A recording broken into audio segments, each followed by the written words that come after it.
Welcome, fellow travelers. I'm Kat, and I'm joining Chibi and Virtek at the Golden Feather. Come on in, grab a seat, and let's share tales of adventure.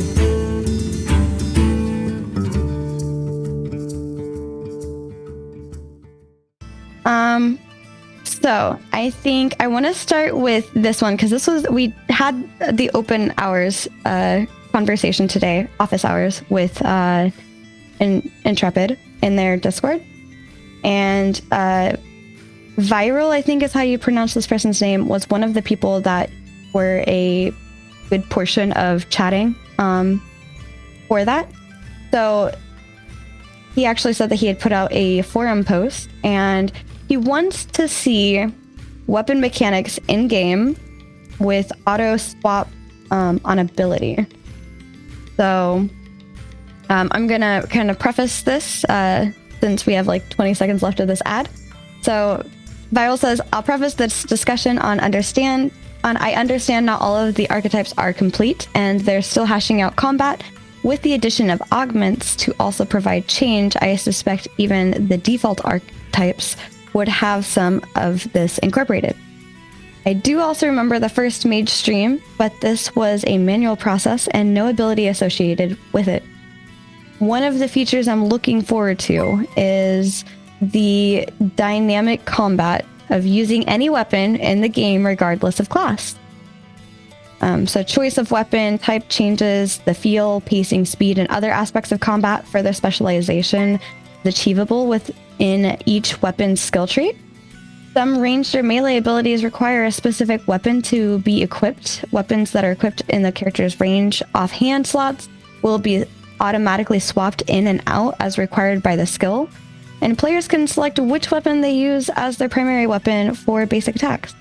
So with that, in general, what are your thoughts with that? Viral here is hoping to see some of these features shown in upcoming live streams so that we can provide better feedback, or at least maybe see where their current stance is on applying these mechanics. So yeah, what's your thoughts? Oh man, that was a lot. It was a lot. This was actually a hot topic today. Yeah, because we gotta be, well, I say we, but the devs gotta be careful with class design here because it can't get too big and too convoluted. Otherwise, balancing is going to be a nightmare. And if you can't balance the game, then that's really bad for the game. So I think it already kind of, I know that we're going to have experience associated with weapons as far as like a skill tree associated with them.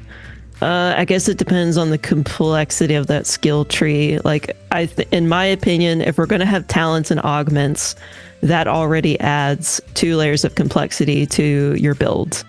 And if we have another layer of complexity with having actual skill trees or points that we put into our weapons, as opposed to just a linear progression form of experience with your weapon, to me, off the top of my head, it just seems like too much. And although it's a great idea in concept, I think in conjunction with augments and the class system as it already is, it's 64 different types of classes that they're going to be balancing as right now. And we don't even know how much those augments are really impacting how the class feels. Right. We're definitely getting into that next too. Yeah. Yeah, so that's a big, oh my gosh. like that's a really big deal that we know exactly how much an augment really changes how we play. If it doesn't change drastically how the classes feel, then maybe the weapons can round that out if they have their own talent trees associated with them. But I think I would much rather them emphasize that layer of complexity with the augments and just go all in with augments and make them truly unique or feel unique from each other, then do it with weapons. It just sounds a little bit too much like New World for me. And New World's entire class system was that your weapon and the armor you wore determines pretty much everything about your gameplay. Whereas we have an actual traditional class system with ashes. So I think that might just be a little one step too far. That's fair.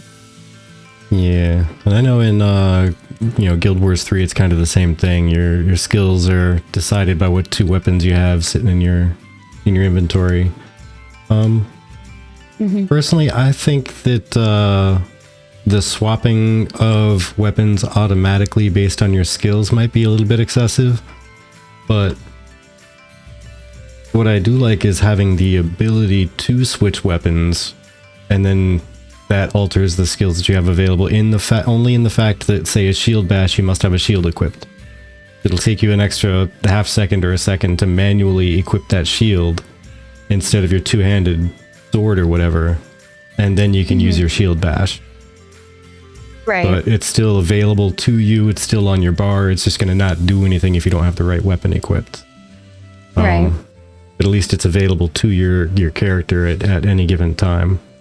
But I feel that that's such a core part of being able to do combat in an MMO, is being able to have options, And if you are currently, we are set to not being able to swap our secondary specs out in the field. Again, like, all this is still theoretical and in testing and statements that have been made, etc. But if you have to set up your build in town for however long you're going to be out and about, and then you have to go all the way back to town to switch out your skill set, you should, at least have some other variability with you.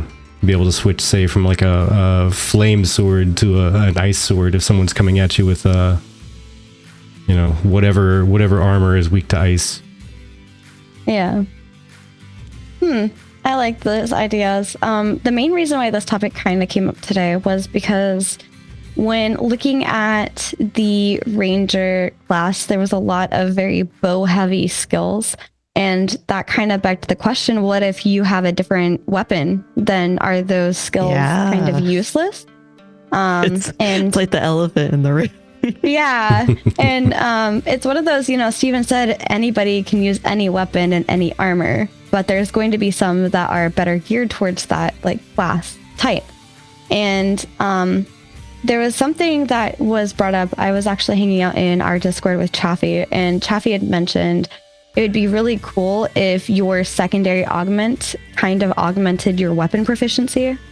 And an example I could see something like this would be, I've been playing Overwatch, so please forgive me for this. I've been practicing the action cam and the action targeting versus the top targeting stuff. So I've been obsessed with Kiriko, and she has these adorable little kunais that she tosses out. I could see a Ranger X Rogue tossing out, like, throwing daggers or kunais. And then I could see a Ranger X, Mage, using a wand to, like, attack at a distance. I don't know. Sword and board more with dual daggers. I could see that. Yeah, absolutely. But yeah, do you want to read some of the chat, Virtek? Yeah, actually, just real quick, I wanted to feed off of your statement with the... Okay. I like that. Mad Hatter got me good with this one, though. As a fighter, future main, I want to be able to unlock the true potential of all the weapons, says Veloki. And Mad Hatter comes back, you're going to be waving a wand around, casting punch? Gotta say, best fighter spell ever. Yes.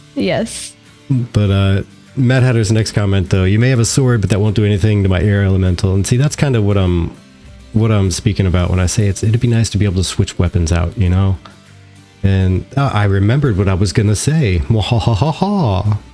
So I've always been on board with anybody can use any weapon they want, but they're not going to be exactly proficient with it, and they may have some skills for their class or their archetype that don't really mesh well with other weapons. Now, the way I envision this anyway is, as a tank, I could run out with my shield and one-handed weapon, be it a mace or a sword or whatever they allow you to do your tanky skills with, right? And I'm going to be most effective like that. That's what a tank is quote-unquote supposed to have. I don't know if that's how they're designing it, but that's just the theory I'm running with. But if you wanted to just try to dish out some extra damage, you could absolutely bring a double-handed sword to start whacking people with, but a third of your abilities are just gone at that point. Because you don't have your one-handed weapon for some skills, and you don't have your shield for the other skills. So 30% of your kit is just disappeared. It still exists. I'm really curious how they're going to handle this, because Guild Wars 2 is like probably my favorite MMO, and the combat system in that game is absolutely my favorite combat system ever. And the weapons being tied to the abilities that you can use feels really good in that game. Like every weapon feels unique based on the class that you're playing. But at the same time, that class system in Guild Wars 2 is completely designed around that. Whereas Ashes is completely being designed around the augment system. And so if the augment system is essentially the equivalent of how weapons are treated in Guild Wars 2, where the augment that you have is going to determine the skills and maybe even the weapon proficiencies that you want to lean on, I think that would be pretty cool. Like, if you're going to be a tank, right? Tank primary, tank augment. It's like, obviously your weapon proficiency should probably involve a shield. And if you're not using a shield, then why are you playing that augment? kind of a moment. It's like, the game won't stop you, but it's definitely not optimal. And you know what? That feeds kind of into what Vladis just said there. He says, personally, the ranger should be married to the bow, in my opinion. And I think that's really the golden key right there, is that classes in a fantasy setting, in movie settings, in book settings, and everything, they all have a typical thing that they're good at, because that's what kind of feeds into their lifestyle, so to say. Right. Right. And yeah, as a tank, you're supposed to be defending people, and the best way to defend people is with a shield, am I right? Or just completely annihilate everybody and be a super overpowered wizard and don't give anybody a chance to attack your friends. But that's beside the point. Oh my gosh. Yeah, so a tank should be married to the shield and a one-handed weapon. And I think rangers should be married to a bow, and rogues to daggers and things such like that. But hey man, all I'll say is Legolas used knives and Aragorn had a two-handed sword. That's kind of what I was going to bring up next, is that was actually the exact example that got brought up during today's office hours, which is actually, by the way, how I met Kat. I met Kat during the last office hours. That was really fun to talk about crafting.